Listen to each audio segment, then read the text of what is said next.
Assalamualaikum warahmatullahi wabarakatuh. Kita lanjut pertemuan kita kali ini. Materi kita looping yang ketiga, yaitu next loop ya. Looping di dalam looping ya, atau looping yang bersarang gitu. Oke. Kita jelaskan apa sih pemanfaatnya, apa sih looping dalam looping itu gitu ya. Ya, mempraktekkan perulangan di dalam perulangan. Jadi kita coba kita nanti menggunakan perulangan ini dalam perulangan ya, bahkan kita coba demokan ya. Bukan hanya sekedar kita angan-angan di teori atau hanya sekedar gitu, tapi coba kita demokan ya. Nah, yang sini ya bilang kita coba praktekkan coba gitu ya.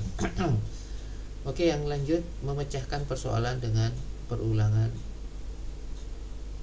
di dalam perulangan ya. Jadi persoalan apa yang harus kita selesaikan dengan menggunakan perulangan dalam perulangan ya, loop di dalam loop ya.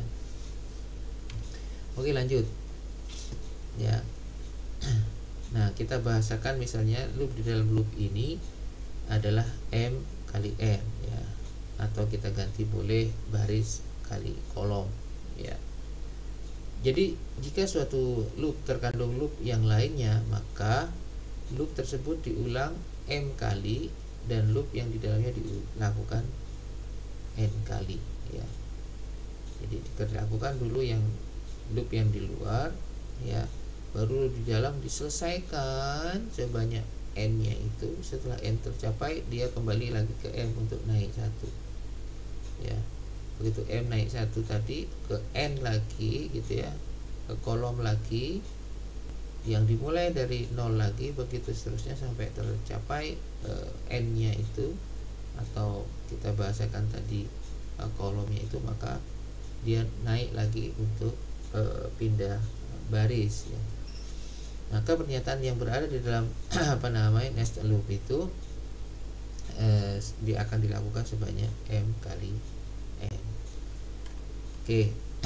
Nah, bentuk umum perulangan for dalam for ya, itu diantaranya adalah seperti ini ya. Misalnya for baris sama dengan satu ya.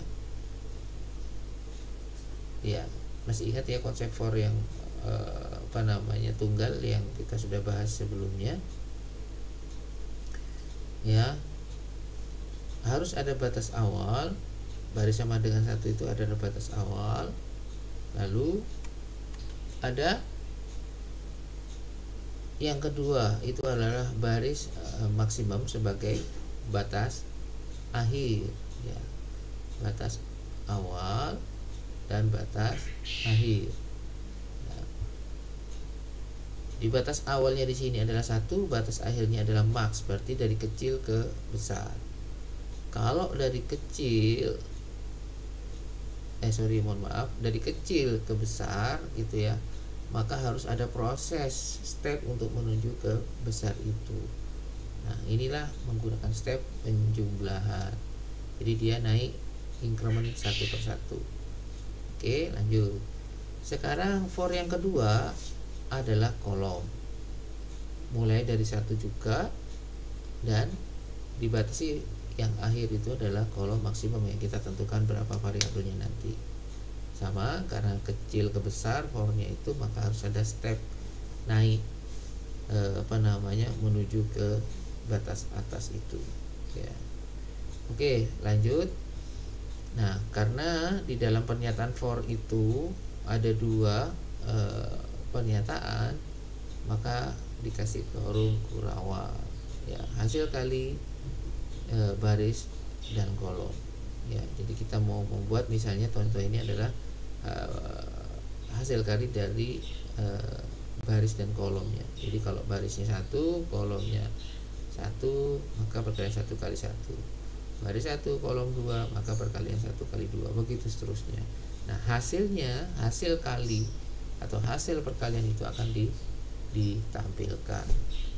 Nah, yang menarik, setelah selesai for yang kedua atau for untuk kolom, maka sebelum dia mengakhiri untuk for baris, for yang pertama ya, maka dikasihnya print backslash n atau pindah baris, sehingga setiap di akhir kolom ya, maka dia akan pindah baris ya untuk proses kolom-kolom di baris yang kedua dan seterusnya. Oke, teman-teman, itu bentuk umum perulangan dari for dalam for. Oke, kita lanjut. Nah, misal studi kasus realnya adalah seperti ini. Saya akan membuat tabel perkalian ya. Kita sebut di situ angka 1 sampai 8, 1 sampai 8. Ingat papan catur nih ya. Ya, 8 di sisi baris dan 8 di sisi kolom ya. Di barisnya 1, 2, 3 sebanyak 8 gitu. Kolomnya juga demikian ya. Ya, jadi sekali lagi baris itu yang ke bawah, sementara kolom itu adalah yang ke kanan. Dengan asumsi kita mulai dari pojok kiri atas. Oke. Dilanjut ya.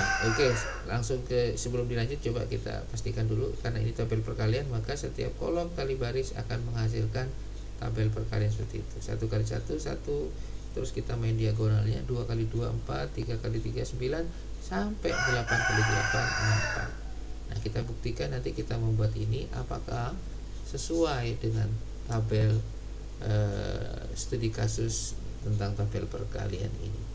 Oke, kita lanjut.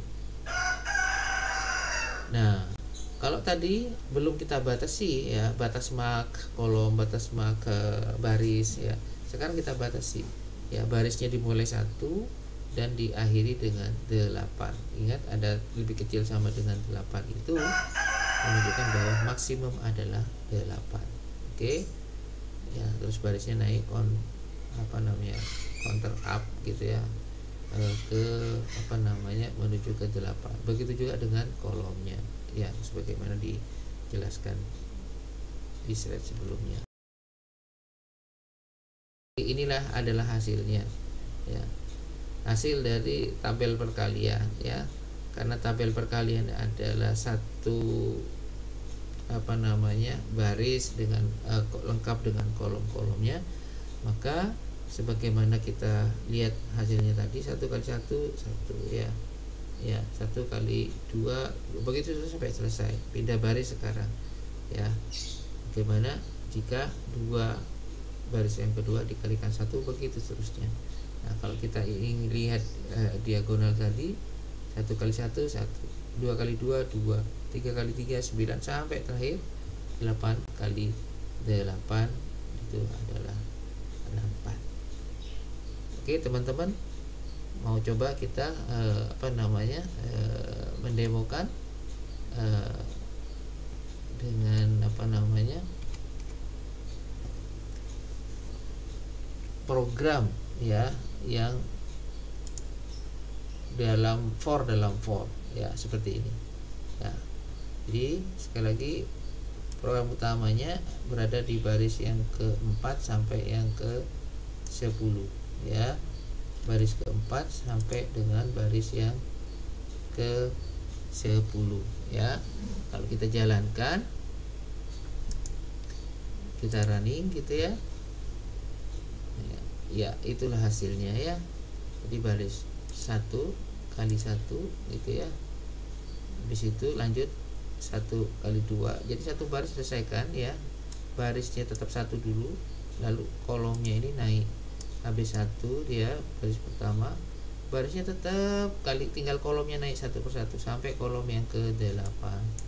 Begitu kolom 8 selesai, dia ya tentunya setelah menampilkan itu dia pindah baris ya, ini pindah baris di sini ya. Setelah 8 dia pindah baris ke sini.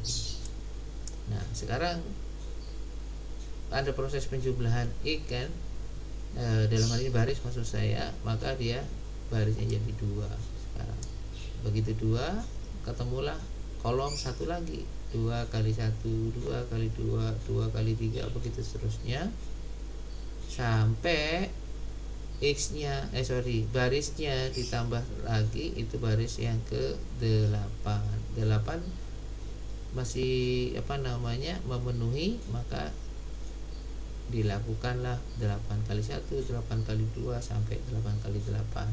Naik satu lagi kena 9, dia cek 9 nggak memenuhi, akhirnya selesai sudah programnya sampai di sini. Nah kalau kita mau nambah misalnya ini jadi, atau kita kecilin dulu nih jadi 8 barisnya jadi 4, maka kalau kita run, ingat kolomnya tetap 8 ya. Coba lihat, dia barisnya sampai ke 4 saja ya. Oke, kita ganti kolomnya jadi 2 ya. Oke,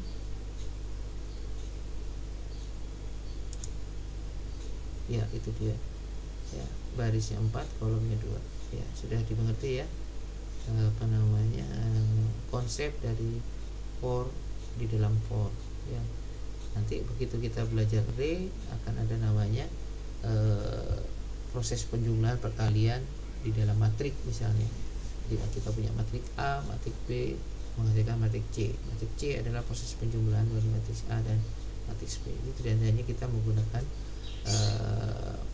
for, dalam for dikombinasi dengan variabel yang berindeks nanti namanya array di materi selanjutnya. Demikian teman-teman, demikian sobat semuanya, mudah-mudahan bermanfaat. Terus tingkatkan jam terbang kita ya. Semoga semakin lancarnya dan sukses. Demikian sobat materi kita kali ini. Jangan lupa kalau ada pertanyaan, ada komentar, ada saran dan seterusnya, tulis di komentar di bawah ini. Jadi di kolom komentar itu Anda bisa tulis saran, kritik, bahkan pertanyaan.